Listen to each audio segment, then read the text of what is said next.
The heroes have done it. They've slain the dreaded Demon King, and it only took 10 years. They arrive at the royal capital and are met by crowds of adoring fans as they parade through the streets. When they arrive at the palace, the king thanks each of them personally. Himmel, the hero, Eisen, the warrior, Heiter, the priest, and Frieren, the mage. The king announces that following the Demon King's defeat, the world will enter a new age of peace. That night, the citizens party in the streets, and the heroes reminisce about their long journey together. They look to the sky and notice the Era meteor shower above. Frieren remarks that the view from the city isn't ideal. She knows a better vantage point and promises to show it to them in 50 years, the next time this meteor shower will occur. They all agree to meet again in 50 years, noting how it's a good symbol for the start of this new era of peace. Wait, no, life goes on, even after saving the world, especially for an elf. The 10-year adventure was but a mere trifle in Frieren's existence. She tells them that she'll travel for a bit, collecting spells, maybe 100 years or so, and bids her companions farewell. The years fly by, and Frieren finds herself in need of Shadow Dragon Horn for one of her spells. The reagent dealer hasn't even seen one in the past 30 years. She recalls coming upon one during the journey to kill the Demon King, and wonders if Himmel still has it. It's almost time for the meteor shower again, so she decides to visit him. The city has changed, but not as much as the hero. He's twice as old and half as tall. Luckily for Frieren, he held on to the horn, though his cabinet's been exuding an evil aura the whole time. Maybe keeping it in his house wasn't the best idea. The two get ready and head out to meet up with the other two members. Heiter has aged a bit more gracefully, and Eisen, well, he's basically just hair, so who knows. They set off, and after a week of walking, they make it in time to watch the meteor shower together for the last time. Shortly after returning, Himmel passes. At the funeral, Frieren realizes that she never really got to know him. They only traveled together for like 10 years, so they were basically strangers. 20 years pass. Frieren wanders the outskirts of the holy city when a little dead-eyed girl happens upon her and remarks that she looks lost. The elf tells her that she's looking for the home of Heiter. It turns out that the little girl, Fern, is a war orphan that he's taken in. The priest asks if the mage would take her as an apprentice. She says the girl would only get in her way. So he pivots and asks her to stick around to help decipher an old grimoire that might hold the secrets to immortality. And in her spare time, she can teach Fern magic. Frieren goes to look for her and finds her standing on a cliff. Fern says that the priest told her that she'd be a mage once she's able to blast a hole in the rock sitting on the opposite cliff. The elf asks if she likes magic, and is reminded of herself when the girl answers, somewhat. Later on, Frieren goes over the 3 factors necessary for long-range magic: the amount of mana, the strength with which it's fired, and the level of control the mage has over it. Fern's early dissipation problem is due to her shortage of mana and lack of firing strength. The elf tells her it might take years to master, though her level of control is high, which is normally the area people struggle with. The seasons change as Frieren tutors the young mage while deciphering the grimoire. Soon, 4 years have gone by, and Fern's abilities improved at an accelerated rate. One night, while Heiter checks on the elf's progress, he collapses and becomes bedridden. Frieren goes to inform her student, but she refuses to go and tend to him. She still hasn't hit the rock, and if she doesn't keep at it, she worries he'll die before she does. Fern recalls how the old priest saved her from ending it all after her parents died in the war. She wants to prove that she can take care of herself, so he can die knowing his actions weren't in vain. Frieren accepts her determination and leaves her to it. The elf finishes translating the grimoire and tells Heiter that there aren't any spells that grant immortality or bring back the dead. But the old priest isn't surprised in the slightest. He didn't actually expect her to find anything like that. He asks about Fern's progress, and she says that it wouldn't be wrong to call her a full-blown mage at this point. This pleases him. Now Fern won't get in her way. Frieren realizes that Heiter tricked her into teaching the girl so she could take her on her journey. He asks her to take Fern and leave that night. He doesn't want her to experience any more loss. The elf refuses, telling him that the young girl has been preparing herself to say goodbye. She begins to tear up, imploring him to give Fern a proper goodbye, to make as many memories as they can before his time comes to an end. After he passes, Frieren takes Fern under her wing and the two begin traveling. doing odd jobs in exchange for spells. They meet an old herbalist who asks them to restore a statue of Himmel to its former glory. After cleaning it up, the woman suggests adding flowers for color. Frieren has the idea to use blue moon weed flowers, Himmel's favorite, but she's never seen them and can't conjure them.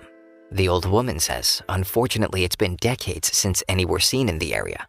6 months go by and their search hasn't turned anything up. Fern begins to worry about Frieren's obsession with magic and worries that they're wasting their time looking for something that doesn't exist. The herbalist gives her seeds of a related species and says that she feels Frieren will understand if she voices her concerns. The elf hears her out and says she'll end her search soon. Fern begins to protest about what soon means to an elf when a seed rat steals the pouch. They follow the creature to an abandoned tower in the woods and find a blue petal at the foot. Frieren flies to the top and finds it covered in blue moon weed flowers. The young mage doesn't get her determination, but Frieren finally feels Himmel's promise to show her the flowers from his hometown fulfilled. Despite his passing over 20 years prior, she feels she's getting to know him better even in death. The herbalist is ecstatic upon seeing the flowers after all these years, and with that, the two mages continue on their way. 2 years after Heiter's death, Frieren and Fern arrive at a trade city to stock up on supplies. The elf says they should split up. Fern's been assigned to pick up all the essentials, and is confused about what Frieren is going to buy. She has a habit of spending what little they have on unnecessary stuff, so the apprentice decides to tail the master. She follows her to an accessory shop, but gets distracted by a cat and doesn't see what Frieren actually purchases. Fern is about to leave her alone and get her own shopping done when she overhears the elf ask a local where the best place to get desserts is. They never indulge in sweets. Fern decides to continue to follow her to a seedy bar filled with smoke and rough-looking adventurers. Fern becomes nervous as the patrons eye up her teacher, who proceeds to ask the grizzled men where to find the best desserts in town. The bar erupts in laughter. If she's looking for something sweet, then look no further, because they know the best place in town. Fern drops the surveillance, realizing she hasn't even started her own shopping. Later, she meets with Frieren at the inn. She's surprised when the elf tells her to get ready. They're going to a restaurant. Fern forgot that it was her birthday, and Frieren gives her the present she picked up at the accessory shop. She's ecstatic that her master wants to get to know her. The two depart, and later find themselves deep in the forest. Fern's defensive magic is improving, but Frieren points out the gaps in her defense. Literally, she almost kills her. The elf imparts her wisdom. Defensive magic drains mana fast, so she has to be careful and precise. Frieren takes her to a small village, and an elderly man recognizes her immediately and knows she's there to see the place where Qual is sealed. The man tells them that Himmel visited every year to check on the seal and promised that Frieren wouldn't leave them hanging after he passes away. They make it to the sealed demon, and Frieren confirms her suspicions about the condition of the seal after so much time. They'll break it tomorrow. That night, Fern inquires about Frieren sealing the demon and not being able to beat him. She tells her that Qual was a powerful mage who invented Zoltrak, a powerful offensive magic that was almost impossible to counter. Obviously, Fern hasn't been reading her history textbooks, so maybe a practical demonstration is in order. The next day, Frieren breaks the seal.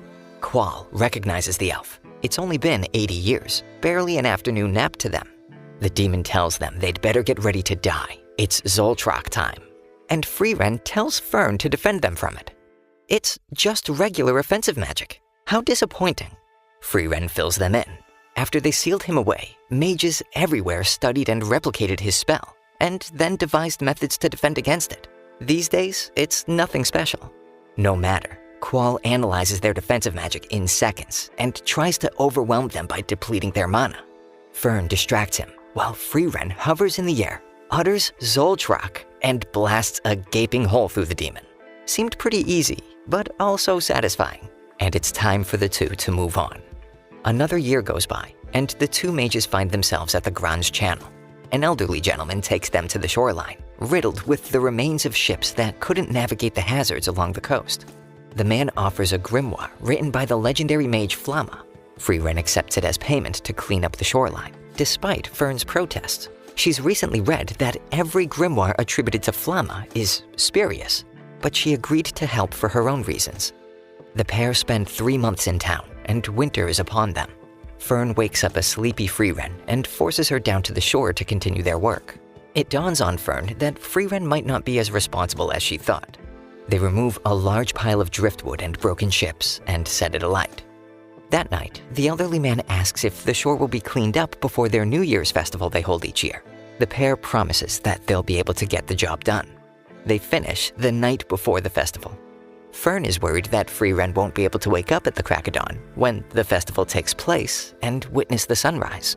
She wonders why the elf wants to see the sunrise anyway. She normally doesn't demonstrate any sensitivity to these kinds of things. Frieren remembers back to the last time she was in town, with her party, and feels guilty for sleeping in and missing the festival. Fern wakes her up before dawn, and the two go to the shoreline to witness the sunrise. Frieren doesn't really get it, but when she sees how much Fern enjoys it, she begins to understand and thanks her apprentice for being there to wake her up on time. The pair head to visit Eisen. Frieren asks if there's anything she can do while they're there. Eisen tells her that's the same thing she asked Heiter. The elf is surprised he knows, and even more so when she finds out that the two often rode each other. The next day, the three of them go out. It turns out that Eisen is looking for the notes of Flamma. Frieren has her doubts, but Eisen assures her that the lead he got from Heiter is legit. The elf says they should start by looking for a giant tree, and be quick about it because Fern doesn't like it when they waste time leisurely. The young mage is anxious to get going. After searching a while, Fern notices a giant tree, and they all embark. Frieren asks Eisen why he even wants the notes, and he explains that he's doing it for her. 30 years ago, at Himmel's funeral, she broke down because she didn't get to know him better. It's rumored that in Flamma's notes, there's something about communing with the dead. He wants to help her with her regrets. They make it to the tree, and Fern notices a powerful protection spell around it. Frieren sighs. It's been 1,000 years. She remembers back to her master planting the tree, and her wondering how it was going to protect the place. She breaks the spell and reveals a small house. A book floats above a table inside. The elf grabs the book, and Fern wonders whether the notes really are the legendary mage's writings. Frieren dispels her doubts, and Eisen tells her that the elf was Flamma's best student. The dwarf asks if it says anything about speaking to the dead. Not to worry, it was already open to the very page describing it, almost like her teacher knew she'd return, regret in hand. The notes describe how on the northernmost end of the continent, Flamma arrived at a place the world calls heaven, Aureole, the land where souls rest. If it's in the north, then that means the land is now where the Demon King's castle stands. Frieren agrees to check it out and talk to Himmel if possible. The three make their way back.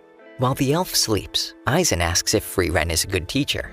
Fern says that the elf seems to be indifferent to her presence, but she still buys her presents on her birthday, so she's a bit of an enigma. Eisen tells her she's a great teacher. They get back to Eisen's place, where he'll remain. He's too old to want to travel again. The dwarf tells Fern it took them 10 years to get there on their first time around, so she'd better buckle up. The young mage dreams of Heiter, telling her that Frieren will be taking care of her from now on. If she's bad, he'll come back to haunt her. Well, he might even come back to say hi if she's good. When the pair make it to the next town, a local warns them about the mountain pass. Apparently, recent adventurers have been met by ghosts when they travel through the mountains. Frieren thinks it might be the undead, but they'll need more information. What they learn is that the ghosts appear as dead family members or friends that look exactly like they did when they were alive. Some even say they've spoken to them. There goes the undead theory. Zombies aren't very presentable, and nobody stops for a chat when they see one. Frieren has an idea of what the monster may be, and says it's best to avoid it. But Fern is concerned about the villagers, and tells the elf they should help them, to which she agrees, teasing her that the apprentice is beginning to sound like her old companions, and they have to travel through the mountain pass anyway. The villagers didn't just disappear. Frieren asks whether Fern can discern what type of magic she's detecting. It's illusion magic. Frieren suspects it's an einsam. They prey exclusively on people and trick them with illusions of the dead before the victims join them. But they're relatively weak. All they have to do is use offensive magic to defeat the ghost. But Frieren is concerned about Fern being unable to shoot the ghost illusions of her loved ones. As they continue on the path, the fog grows thick. A vision of Heiter appears to Fern, using her cherished memories of her adoptive father to lure her in. She freezes up, and Frieren asks if she needs help right before a vision of Himmel appears to her. She's surprised it isn't her master, like the last time she ran into an Einsam. The modeled behavior of the illusion is too good and tells her to shoot, which she gladly carries out. She blasts through the fake ghost without hesitation and with more power than necessary. The monster, now visible, hovers above Hyter, its hands covering its face. Fern takes the monster out, leaving only a black ash-like substance in its wake. The village saved.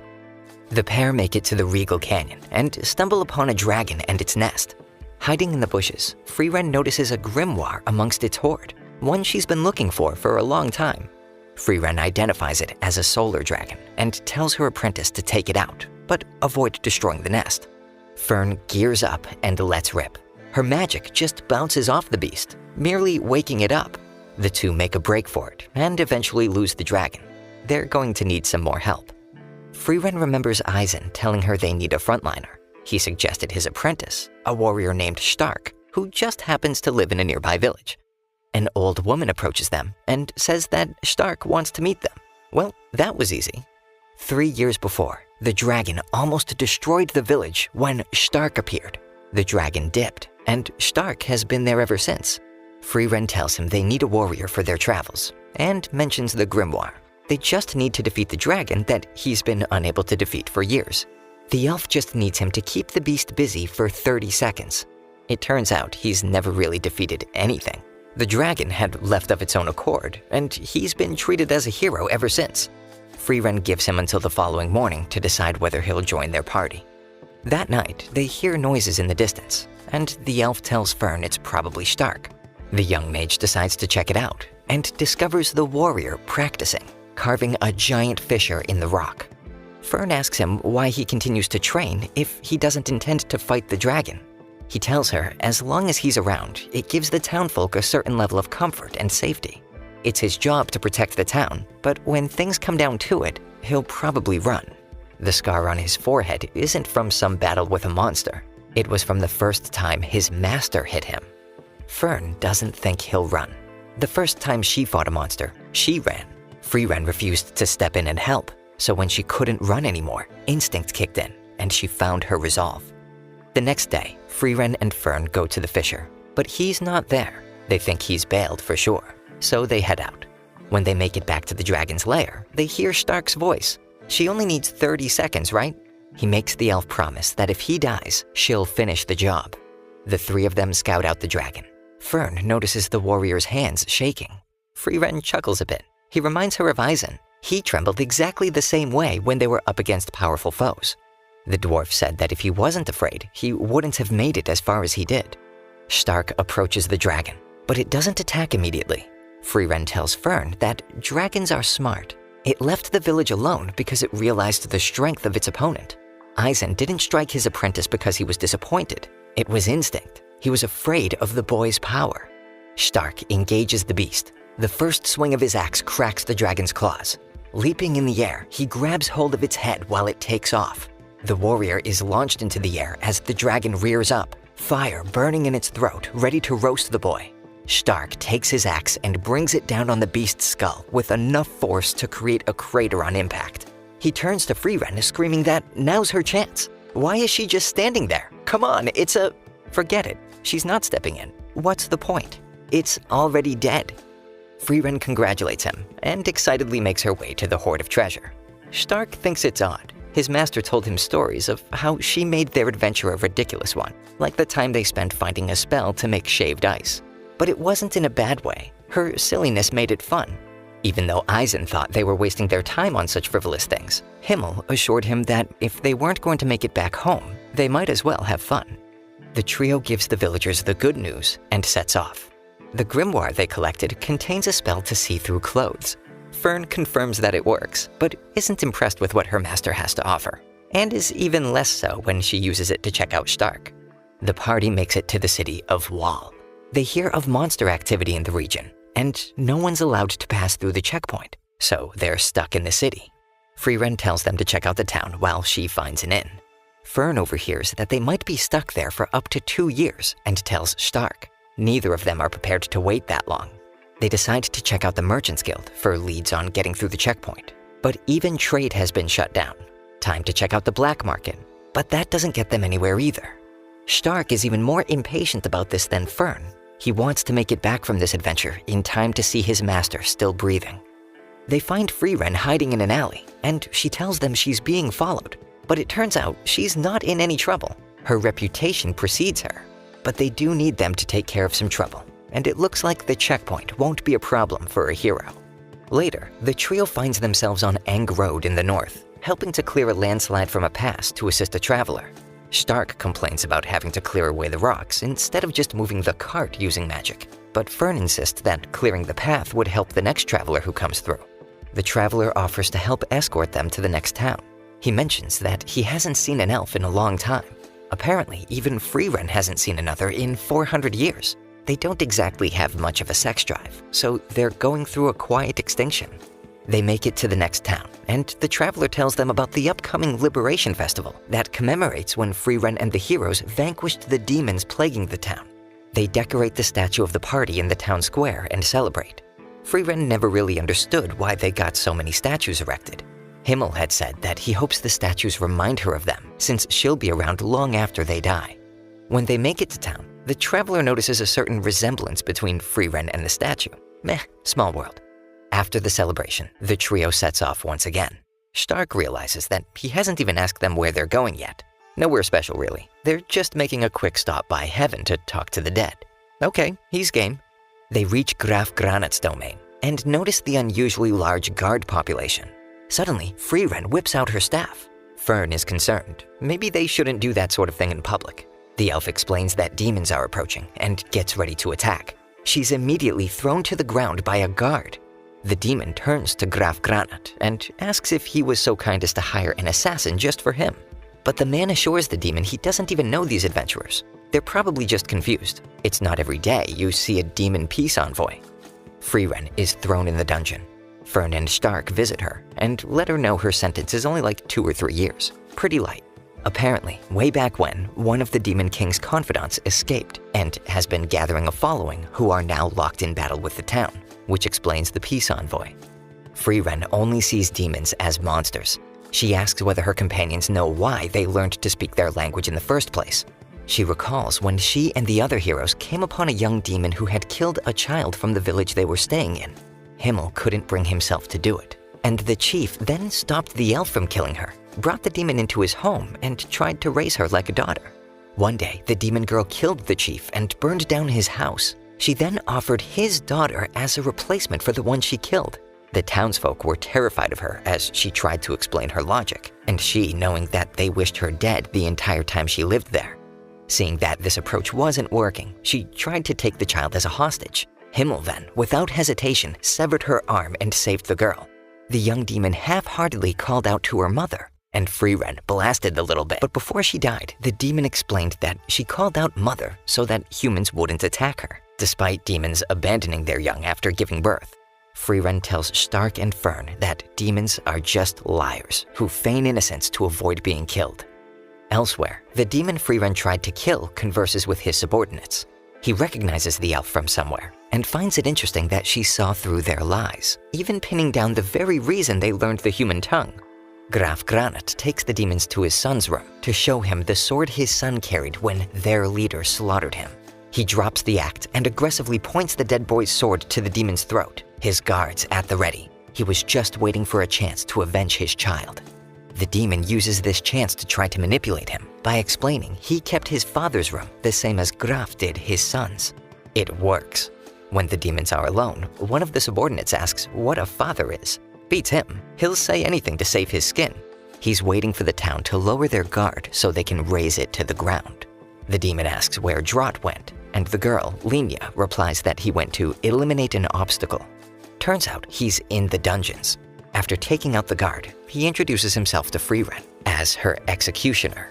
Apparently, she's the only obstacle standing in Ara's, their leader's, way. She warns him that she's very strong, stronger than Ara the Guillotine. Drott laughs and tries to use the same thread spell he used on the guard. However, Frieren is smarter than he was and concentrates mana around her throat to keep her head. The demon is confident that he's won, and Frieren applauds his efforts. But too bad he can't applaud hers. She quickly severs the arm controlling the thread, and then the other. and wraps her hands around his throat as he tries to talk his way out of it. She makes sure he'll never utter another word. Elsewhere, Fern tells Stark they should petition Graf to release Frieren.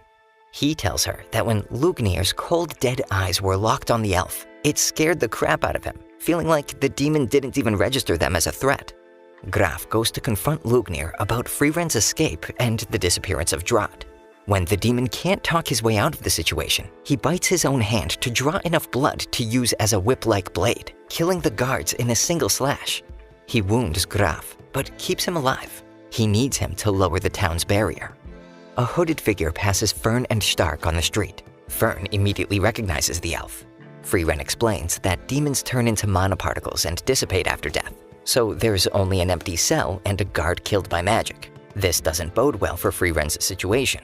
She says that she's going to flee town, and that her companions can deal with the demons themselves. On her own again, Frieren detects a great deal of mana nearby, and figures that Ara's been observing her. That night, Stark and Fern sneak into Graf's mansion to kill the peace envoys. Meanwhile, Lugnir and Lenia are upstairs, annoyed that Flamma's magical barrier has successfully kept demons out, and demands to know how he was able to let the envoy in. They decide to search for a grimoire containing knowledge on the barrier. Stark enters the room and tries to free Graf, who tells him to take the crest hanging from his neck so the guards will listen to the kid. He's done for anyway. Stark winds up to smash the chair, since he can't cut through the magical bindings, when the demons return. Graf tells them that the boy is probably there to try and free his mage friend, not knowing she's escaped. Lugnir believes him, and tells Stark if he leaves now, he'll let him live. But the warrior stands between them, steadies his hand, and attacks. Lugnir pins him to the ground, but commends his efforts. If he was smart, he wouldn't have come alone. Well, it's a good thing he didn't. He was just the distraction. He's good at that at least. Fern hovers outside the window, taking Lugnir by surprise since Lenia didn't detect her mana. She blasts the demon, who's taken aback at how much humans have altered Zoltrak to specifically kill demons. He's lucky he survived. A specialist in blood magic, he's able to stem the bleeding. Stark convinces Fern to leave. They grab Graf and take off out the window. Lugnir tells Lenia to take the warrior. He'll take the mage. Fern reminds him of the first mage who struck him with that magic, the mage who's sent more demons to the grave than any other in history, Frieren the Slayer. Stark and Fern get Graf all patched up, and he says he'll pardon Frieren. Hearing her name, Graf realizes that he owes her and the heroes a great deal for fending off Ara the last time they passed through. Meanwhile, Frieren directly confronts Ara. She has more puppets than the last time they fought.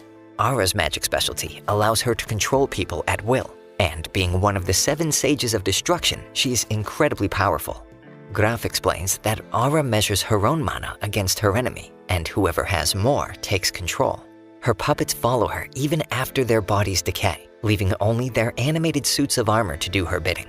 Once there was one who was able to resist her, but anyone with such strength of will became her primary target. Frieren continues to fight Ara's minions, and manages to dispel the magic used to control them. Nobody's ever been able to accomplish this before, and it takes the demon by surprise. The last time they fought, Frieren had cast flashy spells willy-nilly, using up mana without regard. Himmel thought it was reckless, and had a few choice words for her afterwards. But when Ara points out that she shouldn't care about the words of a dead man rotting in the ground, Frieren is reminded that demons are just monsters. No reason to hold back now. At the church where Stark and Fern took Graf, the warrior says he's going to go find Frieren so they can take out Lugnir and Lenia. He gives Fern the crest so the guards will listen to her. Fern points out that he's covered in blood. She's one to talk. She's got some on her clothes too. Only then she notices the mana in the blood and rips off her cloak. But before she can rid Stark of his, a giant coagulated blood spike rips through the air towards the mage, piercing her shoulder. Stark tries to run to her aid, but Lenia appears, conjures an axe, and the two, locked in combat, careen off the town wall. Lugnir is surprised he wasn't able to mortally wound Fern, and insists on asking a few questions. How strong is the boy? He's one of Eisen's best students. Apparently not a good enough answer. Lenia likes to toy with her prey and drag things out. He will suffer. Where is Frieren hiding? She fled town after escaping from prison. Also not a good enough answer. 0 for 2. Good going, Fern. Lugnir ruminates on the subject, while Fern reacquaints herself with her staff. The demon realizes the elf has gone after Aura directly.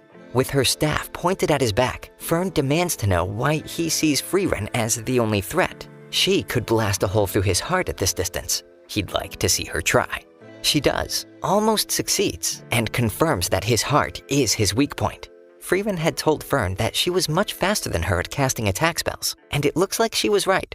Meanwhile, Lenia thinks her battle with Stark is over, but he refuses to give in and gets back up. Lugnir continues to think he's superior to Fern, but finds that he can't keep up with her sheer ability to fire off spells faster than he can defend, so he'll wait until she runs out of mana. But that approach doesn't seem to be working either. Hey, Lenia, hurry up and kill the boy. Stark is stuck on the defensive and learns that Lenia can read people's mana and copy their fighting technique. She once witnessed Eisen on the battlefield, which explains how she knows his moves. Lenia strikes Stark down and turns to go help Lugnir. But the boy remembers back to Eisen's words. When facing a stronger opponent, all you have to do is keep getting back up and hitting your enemy. The winner will be whoever's left standing. Stark leaps into the air with no regard for defense. Lenia embeds her axe in his side. Fortunately, even though her technique is difficult to defend against, her attacks have no weight behind them. The boy uses a lightning strike, almost cleaving her in half, and her mana begins to dissipate. Lugnir calls out for her, but that second of hesitation was his last. Zoltrak. And there's no coming back from that one. As Lugnir lay dying, he assures that his master will prevail against hers. He wonders why Fern's mana is so weak, yet he was still overwhelmed by the sheer number of powerful attacks. She isn't even depleted. He comes to a sudden realization and calls both Fern and Frieren a disgrace to mages. Fern agrees before she beams him. Flamma waltzes into a burning town and finds a dead demon general. She follows the rut left in the dirt with her eyes until they land on a small elven girl. She correctly assumes that she's the one who killed the demon and walks over to her, impressed by the amount of mana she possesses. Flamma's mana looks as if it pales in comparison, but the young Frieren recognizes her as a far more powerful mage, just trying to disguise the true depth of her mana. That seems to be satisfactory enough for her to pick up the elf and declare that she's to become her new apprentice. And since the entire town and everyone in it is gone, they're stopped by 3 demon mages outside of the village. They tell Flamma they'll spare her life if she puts the child down. She'll put the child down all right, but she's not in the mood to spare anything. Before they can even react, the mage blasts a hole in the side of the mountain, vaporizing them in an instant. She tells Frieren that she deceives and kills her enemies by hiding her true power, making a mockery of the art of magic itself, in some folks' opinions. After allowing her to recover a bit, Flamma gets Frieren to practice concealing her mana. When the elf asks how long to keep it up, she says as long as she has, her entire life. One day, they head into a town to run some errands, and Frieren wonders why demons don't suppress theirs to gain the upper hand. Flamma explains that demons are usually individualistic creatures, and regardless of how loose a society they live in, there needs to be some form of hierarchy. Just as humans display their power through status and wealth, demons use their mana to demonstrate theirs. The stronger they are, the more desperate they are to show it, though they can barely even control it. Flamma had spent the rest of her life teaching the elf offensive and defensive magic, and her last request was that she leave flowers by her grave and teaches her the first spell she ever learned, which has nothing to do with battle or violence. Frieren squares up against Aura, who sees the pitiful amount of mana surrounding Frieren and whips out her scales of obedience to weigh their souls against each other. She's wholly convinced of her victory. Frieren's mana hasn't changed in the 80 years since their last battle. Aura unsheathes a sword and saunters towards the elf. Frieren thanks her for her overconfidence. She might have been overrun with numbers, and then informs her that she's spent the past 1,000 years in a state of suppression. Frieren unleashes her mana. The only powerful aura here is the one surrounding her now. As the elf turns to walk away, she tells the demon to take her sword and cut her own head off. Graf beholds the field of fallen soldiers' armor. He thanks Frieren for keeping them intact to honor the dead. Frieren turns to her companions and thanks them for taking care of the others for her. Graf gets a tip from a soldier and finds his son's amulet on one of the breastplates. As a reward, Graf hands over the grimoire related to the barrier magic surrounding the town. Frieren knows it's an obvious fake, but accepts it as their reward anyway. Graf asks them to linger for a while so that the townsfolk can thank their saviors, so the trio stays to help rebuild the town and mingle with the people. They hold a ceremony to honor the fallen, and after a short while, they head out. Apparently, the road ahead is difficult, and travel is regulated. To pass through, they need to be accompanied by a first-class mage. Though Frieren is certainly strong enough, she doesn't have any certifications. The institutions that award them change far too quickly for an elf to keep up with, but there's a town along the way where she can get certified. The trio heads towards the mountain pass, and they're quickly overcome by a blizzard. They become lost, and Stark passes out. They can't travel by magic in the storm, so Fern decides to drag him along. Luckily, Frieren knows of a shelter at the foot of the mountain, and it looks quite well maintained even. When they get there, they hear noises inside, and Fern is adamant about finding somewhere else to stay when she sees a man doing squats in there. The man notices that Frieren is an elf, like himself, and it's been quite a while since he's seen one of his own kind. He introduces himself as Kraft the monk, and the others introduce themselves in turn, except for Stark, who's still out cold. He commends them on their journey to heaven. Most people aren't so pious. The next morning, Stark wakes up with a start, having slept in the same bed as this strange man. Kraft tells him to stay and rest, while Frieren and Fern help dig out his supply wagon. Kraft wonders why he hasn't heard of Frieren before. They're both elves, and it's strange that they haven't run into each other, or even heard tales. Nearly 6 months pass, and the group successfully survives the winter. Kraft gives Frieren a carved pendant fashioned after his own, and asks that she give it to Fern, believing she's the most pious of the crew. Kraft and the trio then bid each farewell, and go their separate ways. As they head through the mountain pass, Frieren faints, and Fern carries her, still believing Stark to be a pervert. The elf dreams about herself and the heroes embarking on their journey to kill the Demon King. Himmel carried a replica of the hero's sword of legend, hoping they'd find the real one on the way. The trio eventually makes it to a small mountain village, and they're greeted by a child, the chief of the Village of the Sword. She recounts the recent destruction caused by the Lord of the Mountains. Stark knows something of this village. Legend has it that the great hero Himmel came and successfully pulled the hero's sword from the stone. The chief chastises Frieren for being late. She was supposed to come clear out the monsters after half a century. The next day, they go about clearing the monsters at the mouth of the cave. Stark turns to ask Frieren something when suddenly a giant beast descends from above. Stark leaps into action, severing one of the creature's arms, and from the protection of Fern's defensive barrier, Frieren has an opening to blast it away. Stark is confused as to why the hero's sword is still in the cave. It turns out that Himmel couldn't pull the sword from the stone, and had to accept being a fake hero. They decided to cover up the story so he could be seen as some mythic hero. The truth didn't really matter. The trio takes their leave, and Frieren promises to return in 50 years to clear out the monsters again. When they make it to the next town, Frieren mentions that it's Stark's birthday and wonders what Fern got him. She didn't even know it was his birthday. Frieren smugly pulls out the potion she bought that dissolves clothing, but Fern isn't impressed and dumps its contents on the elf. Fern goes to look for the warrior to ask what he wants for his birthday and ends up following a trail of people Stark helped throughout the day. She finally catches up to him looking at the clouds, and she's less than thrilled with his interpretation of their shapes. She invites him to go for a walk and just bluntly asks him what he wants. Stark is confused. He's never gotten a present before. In his village, they valued warriors and looked down on the weak. The only person who treated him with any kindness was his brother. But when demons attacked their village, Stark fled and left him to fight. Fern consoles him and tells him to pick out his own gift. That evening, they head back to the inn and find Frieren cooking giant Hamburg steaks. Apparently, Eisen always cooked them on their party's birthdays. They're for warriors who put in hard work. Stark makes the connection that that's why his brother would cook them for his birthday. On the day of the attack, his brother had told him to run, to survive,